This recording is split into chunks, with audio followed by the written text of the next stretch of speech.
Hare Krishna, friends. I hope you all are doing well and you all celebrated Gauri and Ganesh last week nicely. Some of you may be still continuing with the Ganesha celebration, and I wish you all the very best for that. So, friends, as you know, the idea of having these live sessions is to discuss about Srimad Bhagavad Gita. But let me tell you, if you have been regular on my live shows, you know it is not a usual way of going about a scripture or even, so to say, spirituality. My idea is to really look at it as practically as possible as to how we can take advantage of the immense knowledge and wisdom that is filled in our holy scriptures, especially Srimad Bhagavad Gita, which is considered to be like the manual on how to live, gifted to us by our Supreme Creator. So every time I try to take up a topic that is either given to me by one of you or I can think of which is hopefully useful, not just interesting for the participants who attend the live sessions and also for those who see the videos later and have been in touch with me. So, today, friends, I wish to talk about the subject of conscious parenting. I want to really take from Bhagavad Gita what is the wisdom we can take from there to understand about parenting, which by itself, once you hear it out, I'm sure you will understand, is what we can refer to as conscious parenting. So I see a couple of you have come online. Thank you for being on time. Hare Krishna. I would request those of you who join in to please type in something on the chat box so that I know who it is. And also, as and when you have questions related to the topic that come up, please do share it with me on the chat box so that I can start responding to your questions much more than just sharing what I have thought to share. Because I believe that whether you are a young child or an adult, learning works best when it comes in response to our natural curiosity about something. When we are just bombarded with some knowledge or learning, it is possible to learn from it, but as they say in all the communication sessions that you would have gone through, of whatever we hear with the best possible attention that or concentration we can have, we seem to actually hear only 50% of it. Imagine of that what we really understand. So, knowing that, I would like actually to come to a point where we have the flip meet kind of thing where you people come or post your questions in advance, and I simply try to respond to that instead of coming with more and more knowledge to just bombard you with, especially on a topic that I feel inspiring, but I'm not very sure if all of you are interested in that, right? So let me get started today, and I request all of you to please, be with me and let me know if at any point of time you have any questions or you wish to have some clarity. So, friends, today, while I thought of sharing the topic of conscious parenting with you, taking especially the wisdom from Srimad Bhagavad Gita, I actually ended up writing a small blog, and that is still in the form of handwriting in my diary. So, I'm going to refer to that when I speak, and later I'm going to type it out in the form of a blog and share it with all of you also. That way, it becomes easy for you all to recollect or go through what we discussed once again, and also for some of you who might drop off in between or join in late, you will be able to actually hear it or go through what I have been talking about in detail at your own leisure. Hare Krishna Prajwal ji. So let me get started. So the way I would like to start is actually to try to make a connect about why this is important for all of us, whether we are donning the role currently of a parent or not. Yes, I mean it. Parenting or not, even if you are just an adult, I think this is a topic worth listening to. So, between birth and death, we go through various stages, and there are a few milestones we pass through. To start with, it is the stage of learning, which lasts for about the first quarter of our lifetime. Now, if you take the average age as 100, then for about the initial 25 years of our life, the stage that we are in is learning formally, consciously, and unconsciously. This is what sets the foundation for the rest of our life.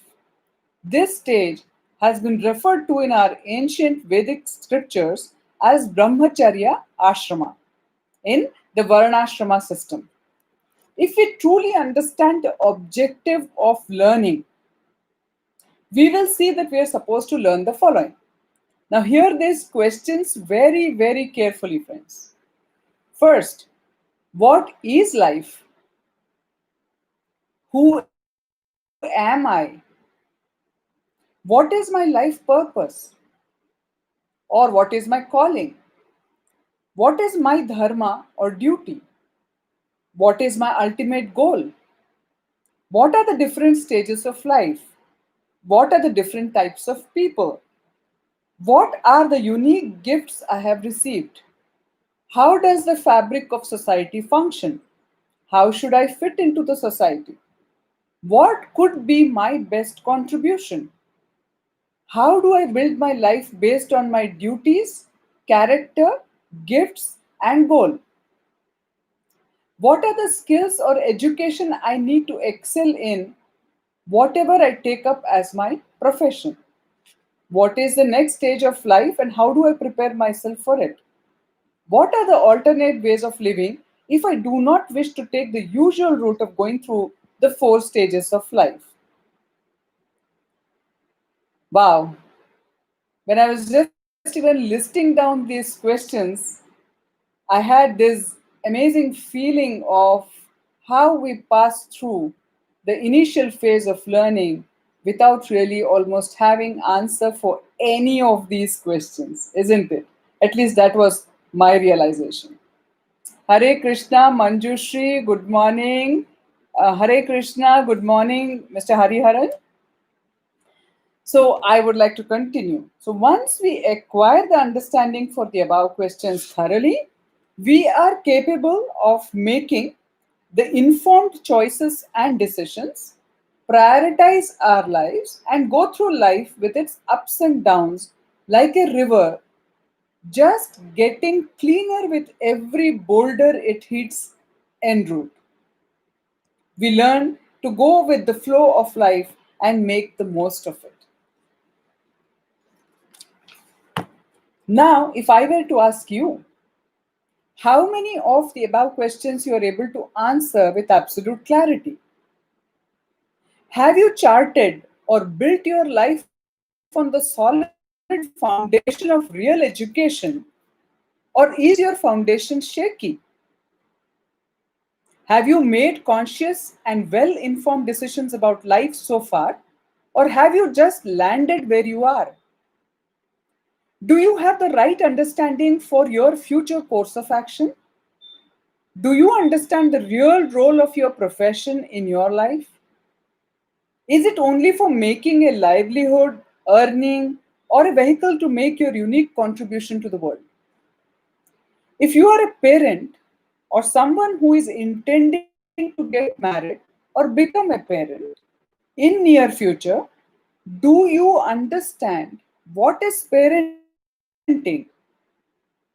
or even marriage for that matter? And have you acquired the required knowledge and skills to be a conscious parent or even a conscious spouse or a grahastha. Good morning, Dr. Ramanjanelu. Many of us have whole lot of certificates of education, but are we truly educated? If we ourselves feel ill equipped to lead a conscious life ourselves, are we equipped to guide, mentor, or educate our children, who could be even our students, or any youngster or family member that we may be influencing as an adult? Is it enough for us to blame our education system, our society, our governments, or should we do something about it? Before we march out demanding others to set things right, should we not look at setting ourselves right as an adult and see how we can contribute individually and collectively towards building a conscious ecosystem for our own selves and for our future generations? Many times, friends, we seem to go out marching, demanding, commenting, critiquing what is being done by others, and we also sometimes demand for some things. But when I read or go through some of them, I wonder if the person who is actually signing those petitions or demanding for it has really understood what should be even demanded.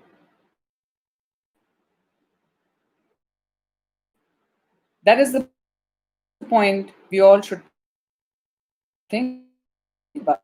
We have to lead ourselves and become a conscious leader if we want to make a valuable contribution to our family, for our, all the roles we can choose to take up. Parenting is one of the most complex. I'm sure those of you who are parents are nodding away in agreement because you know how challenging your journey has been. As a parent, we not only have the responsibility, the ability towards our children, whether we want it or not, whether we like it or not, whether we are conscious or not. We have to be at our best for the sake of not only our children, but for the entire generation of children we influence as an adult and indirectly. Now, this may also apply to a lot of people, who are in the teaching profession or are faculty members or facilitators in the education system, because they, as we refer to them, are the second parents for all the children who are their students and have an equal or sometimes even more ability to impact and influence the individual child. It is not easy to understand ourselves and know what is right for us. Then you can imagine how complex it is to take that responsibility for another equally complex being who happens to be in our care as our child or student. We have to equip ourselves with the education and skill necessary to be a conscious parent and go through the journey of parenting. It is equally important to know that we have to retire. Yes, we have to retire from active parenting at some point and also from our family life as a grahastha, or at least I would say typical grahastha, if we wish to continue our journey of life consciously into the third and fourth stage of life. This awareness helps us go through life with the policy of attachment with detachment, because we are aware consistently that one day we all have to leave everything back here, including our own body, and move on. By moving consciously from one stage to the other, we learn to move on, to drop our attachments that we have developed so far and move on in the journey of life consciously. It is the same thing like, if we have been been studying in a class and then we need to move on to the next class, we just have to move on. We can't stay in the same class, or it's not intelligent to stay in the same class because some of your friends are going to stay back in the same class and you feel attached to them.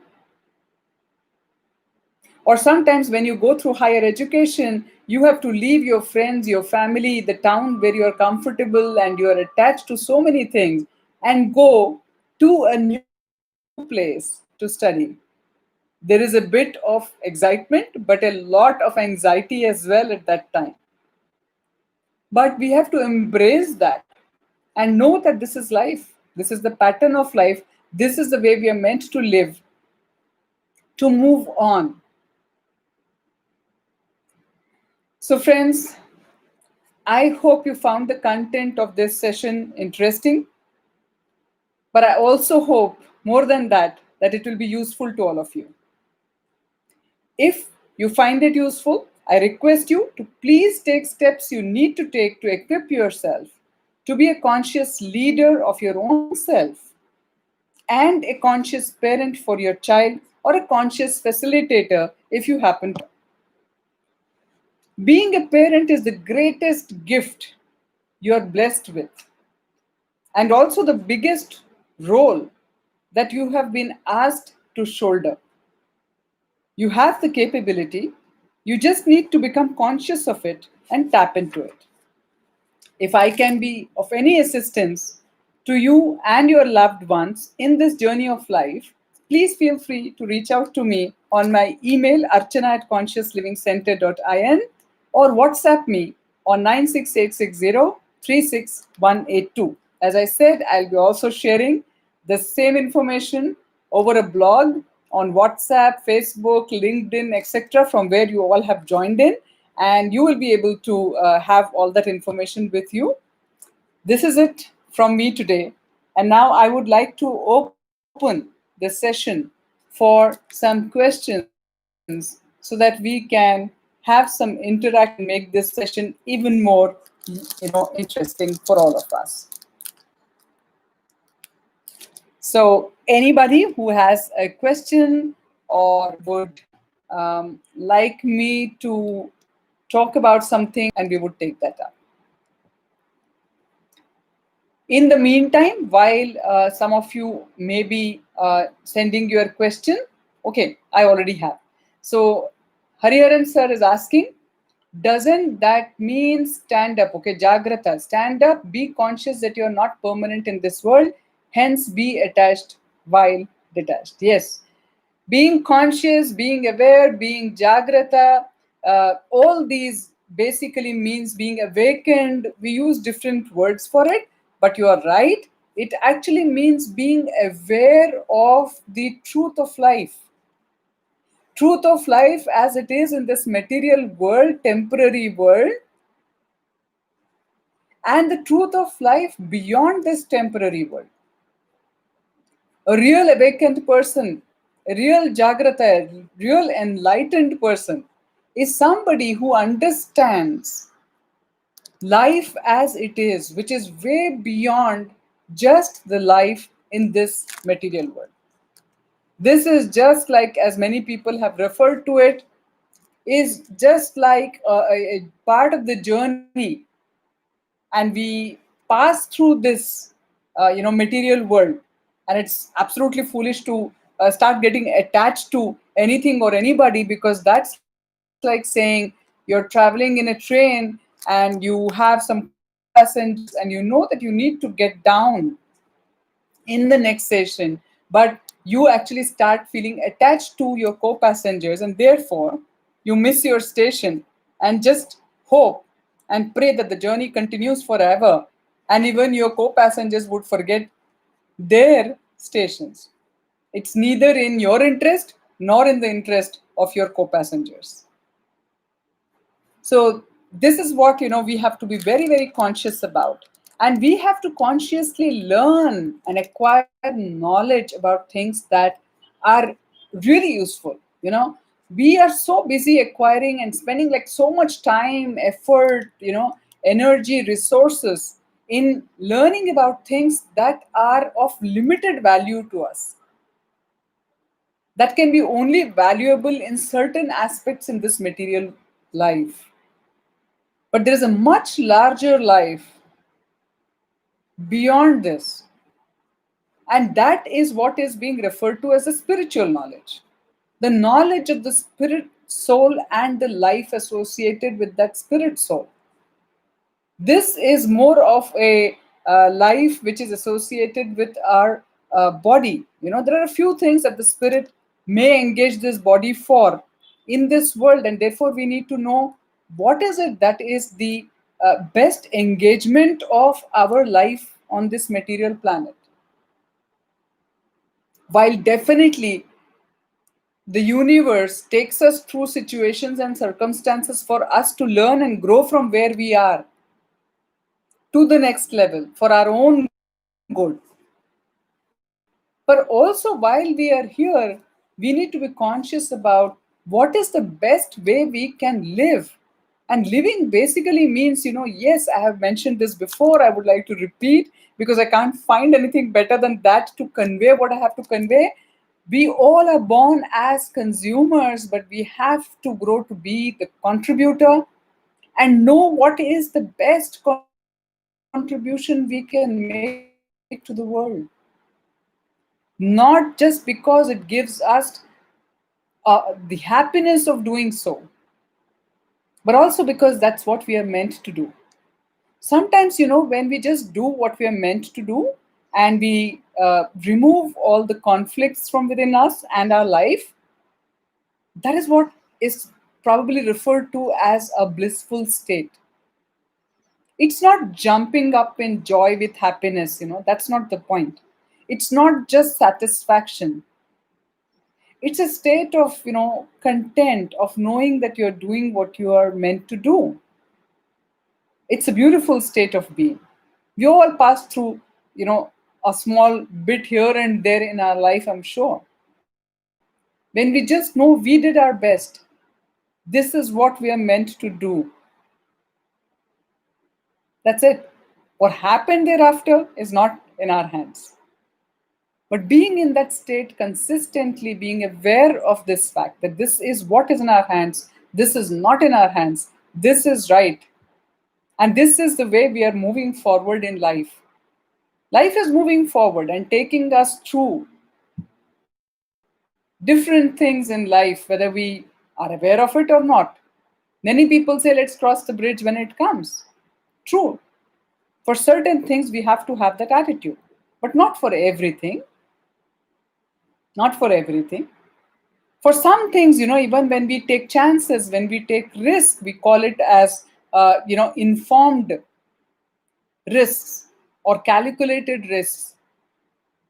So having the courage, being bold to go forward in life, go through the dark patches of life, go to the other side of the tunnel where the real light is, but go with the knowledge that you need to have, the skill that you need to have. That will help all of us to pass through that tunnel as efficiently as possible. There's no point in just jumping into the tunnel with no preparation, or just thinking something is a tunnel while it's just a well with no light on the other end. So we really have a lot of things that we have to be conscious about. And especially when you're donning the role of a parent or a teacher or a very influential leader, the kind of influence that you have on so many other lives makes that role so much more responsible.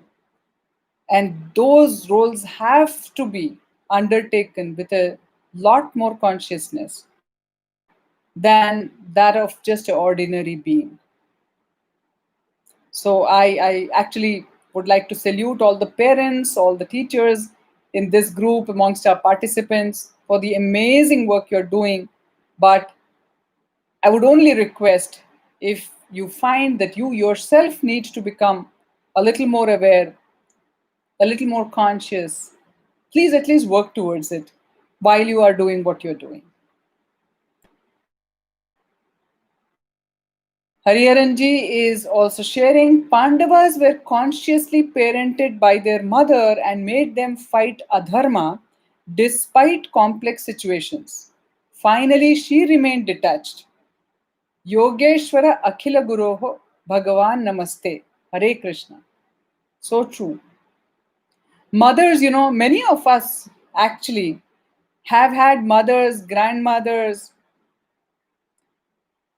who I think gave us a much higher education than the so called educated people around us with degrees and certificates because they were conscious adults. They knew knowledge about life much more than what our education system is providing any one of us. Earlier times, there used to be Gurukul system. And there was a reason why children at a particular age were asked to move out of their family, of that attachment, of a whole ecosystem, and help the child, the mother, the father, everybody, or even the siblings for that matter, come into an environment, ecosystem which was led by a conscious leader, a conscious like guru who could not just mentor and guide these individuals or skill them up for what they needed to do or facilitate their education, but they were individuals who were demonstrating the life, the values, the principles that became the ideal for these students. So that when they came back, they were very objective in their outlook, very conscious, very aware beings, even when they dealt with their own parents, their own siblings, or the people around them. That's why, even if by chance it was an exception for others, for a prince who was to be the king of any state, it was compulsory for them to go through a Gurukul. Also, there was a beautiful system that while the Kshatriyas were the administrators, but the advisors were the Brahmanas, the intellectual class, who would advise them very objectively, who were the detached kinds. There was absolutely sense of selflessness, sense of duty with which they would perform their duty of advising. Every time they did a mistake of giving attachment more value than the knowledge they had, there was a lot of suffering not just for them but for everyone around them. I would like to take the example of Bhishma Pitamaha in Mahabharata. He was a knowledgeable being, but he had given a word, a promise, and he thought it was important for him to keep up that promise. And he kept that promise up till the last breath of his life. That is amazing. That is something that is worshipable in him. At the same time, because that support went for a wrong cause, he did not stand up for reasons that he knew he should stand up for. He did not support the right. Things went very wrong. And the whole Mahabharata was a result of that in one way. Dhritarashtra, Pandavas, they did the mistake. While they were aware individuals, they knew everything to one extent, but at the same time, at certain points in their life, they did the mistake. And they paid heavily for their mistakes. So this universe, this world um, is a very just world in one way. Nobody escapes wrongdoing. We all have to pay for our actions. So, in order to save ourselves and others around us from so much of conflict and clashes and difficulties, it makes a lot of sense for us to lead a conscious life. It's our duty, actually. Also, I would like to continue reading from Hariharanji. Contrary, Gandhari tied up her eyes and blinded herself just to be disastrously parented by their mama. True, again, she was trying to show her support to an unimaginary extent to her husband. That was her sense of devotion for her husband. But instead of becoming the conscious I for her husband, she also chose to become blind and decided not just to choose that in a moment, but even when she could probably sense things are going wrong, she stuck to her decision. So sometimes I feel being agile, being flexible, even in the journey of acquiring knowledge is actually critical. Sometimes what happens, we start the journey, and all of us start the journey with the ambition, at least the right ones start the journey with the ambition of understanding what truth is. But midway, we get attached to the wrong things. It could be a particular guru, it could be a particular institution or an ashrama, or it could be even a philosophy that we feel overly loyal to or attached to, which does not allow us to look at anything else which could be higher and better. We get stuck there. If what you know with your conscious mind, you know that is the highest for reasons that you are aware of, very good. And by practicing that philosophy, if you are able to experience what you're meant to experience, true knowledge in life, very nice. Keep to that. Also, share that knowledge only with people who are ready for that knowledge. Don't share it with people who are not ready. That's a waste of your time. And that's like, you allow them to actually disregard or disrespect the truth, which might be more damaging than them being silent. Actually, at this point, when I talk about speaking and being silent, I want to briefly touch upon the issue that I think Hariharanji you brought up post our last session about the importance of communication in living a conscious life. See, for this, I would like to say first we need to understand what is a conscious life and what is the ultimate goal of a conscious life. A conscious life is a spiritual life, is the life of the spirit soul. Spirit soul, yes, also needs expression, has feelings,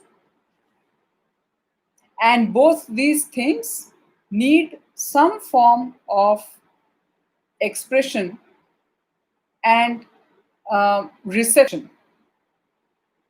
But it may or may not be through words.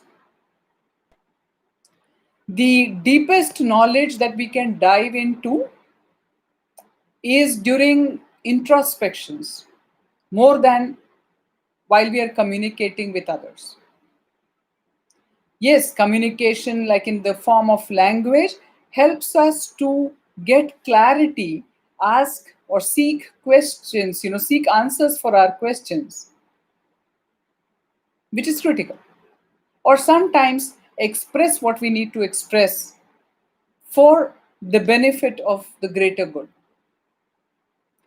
But while I say all that, when you dive deep at your spiritual level, the communication happens without the use of anything that is material.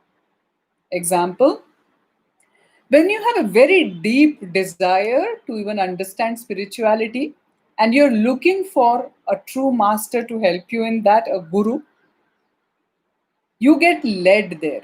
You don't have to ask, talk, express, write. You just have to have that deep desire. That's it. You have to have clarity on what you want. And then your life gets directed and led in that direction to the feet of your guru. And the moment you arrive there, you just know it. He doesn't have to say it. You don't have to ask anything. All the questions just dissolve in thin air. You just know this is it. This is just one example. Let's look at a simpler example. There are people who are unable to speak. There are people who are unable to hear. Do you mean to say they cannot lead a conscious life? They can. Maybe better than many of us who have been gifted with all this. Now, the issue is, therefore,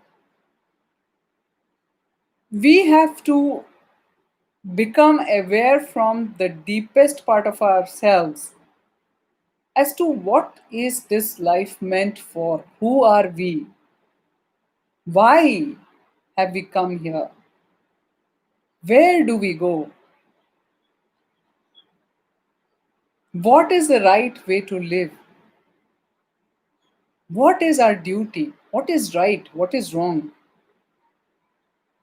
If you have the desire to understand this, you can get the answers from so many places beyond what you can recognize with your material senses.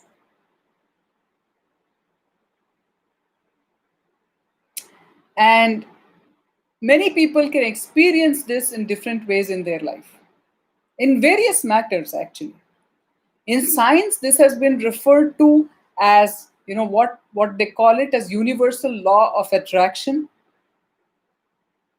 Dale Carnegie, Napoleon Hill, there's so many people who have done deep research on that topic and have come up with a theory called universal law of attraction.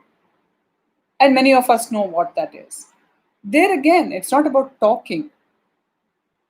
It's about having that clarity, first the knowledge of what we want, the clarity of what exactly we want, the ability to visualize it, then take whatever action is necessary in that direction. But speaking or hearing has a limited role in that. However, having said this, I am not undermining the relevance or importance of communication in our lives. Oh my God, that's one of the training programs that I myself, would like to impart and spend a lot of my time doing with youngsters and adults to learn how to communicate rightly and effectively and appropriately, and know when to speak and when to be silent, because when we speak, we express, but we are not hearing, we are not learning. And unless we have heard, unless we have analyzed, unless we have learned, actually there is nothing much of value for us to speak about. And once we have done the first level of churning and we know exactly what we want to communicate, and we communicate, whether to ask a question, get a clarity, or share the knowledge that we have, the beauty is then our own ears are open to what we are speaking. And there is a second level of churning that happens that is engaging a higher level of intellect that we know how to use. So we ourselves are amazed at that, insight, or that what we acquire through that aha moment, if I may call that, when we go through that. So a lot of time people use uh, coaching, guru, peer groups, teachers, facilitators, actually as a kind of dashing board where they can speak out. The person on the other end, in a non-judgmental form, who has his or her interest as the only agenda, comes with that supportive vibration, and then you just hear what you said, or that person just helps you hear clearly said, and then you get this amazing new insight that takes your learning about that matter to the next level. So these are all amazing things that happen in our life.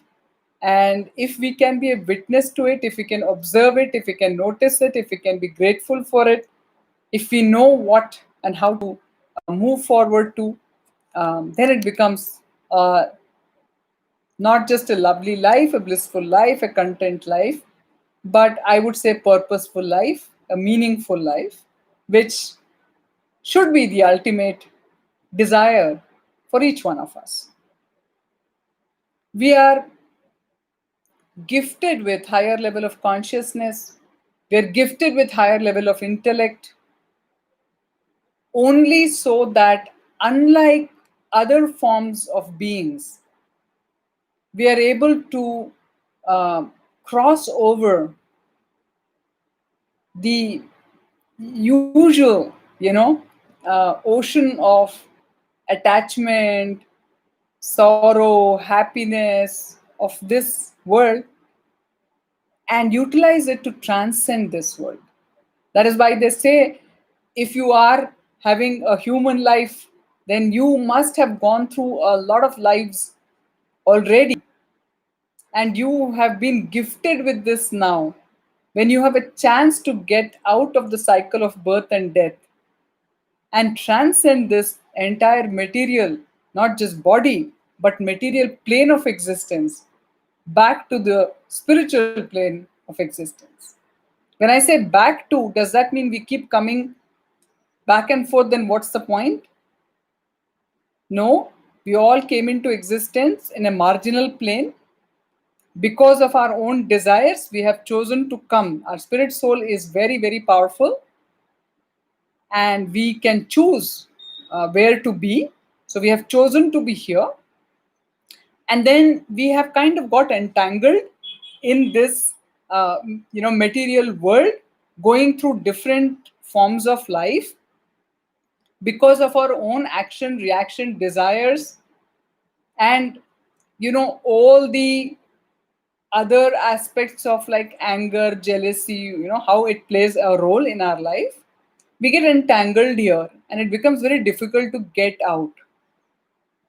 And then there are these three modes of material nature that keeps us entangled here: the mode of goodness, the mode of, if you do good, then we come back to receive that good back in our lives. If we are kind of ignorant, or we are passionate, then we are in our own journey, and we keep creating our desires in such a way that we find it difficult to completely detach ourselves from all sorts of action reaction. But the beauty is, we have chosen to be here, and we are very powerful beings. And if we choose to break this cycle of birth and death and move out from here, we have been given the faculties to do so. We just need to become aware of that and then utilize that to go to our real home. So instead of coming down to the material plane, from that marginal plane, we have to cross over to the spiritual plane, where it will be natural for us, our spirit souls, to exist the way we are meant to exist. It is like, we are like those fish that desired to come to the land and experience the life of land, but we are miserable here. Whatever we try to do, we are miserable here. This is not our natural environment of existence. The moment we go back to our spiritual plane, that's like getting back into the water. And we just feel good, even if we don't have a lot of things that we could have had when we were on the land. We still feel amazing there because that's our natural environment. So, friends, I hope this session was interesting. It was definitely interesting for me. Are there any other questions from anybody else? I would love to hear that and respond to that. Otherwise, in the next 5 minutes, maybe we should conclude the session. I'll wait for a couple of minutes before we close the session.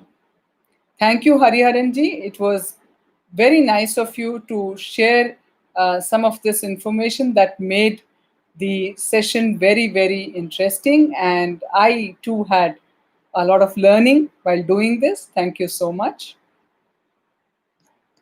Anybody else has any other question? Please do type in.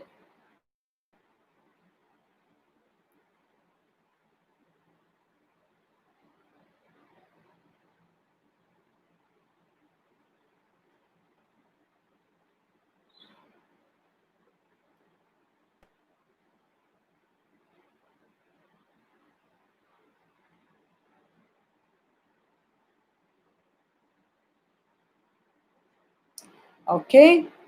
So I don't think anybody has any further questions on the topic. I really, really would be grateful if you people can share on the WhatsApp group where we are there about any topic that interests you for the next session so that I can prepare for that and we can talk about it.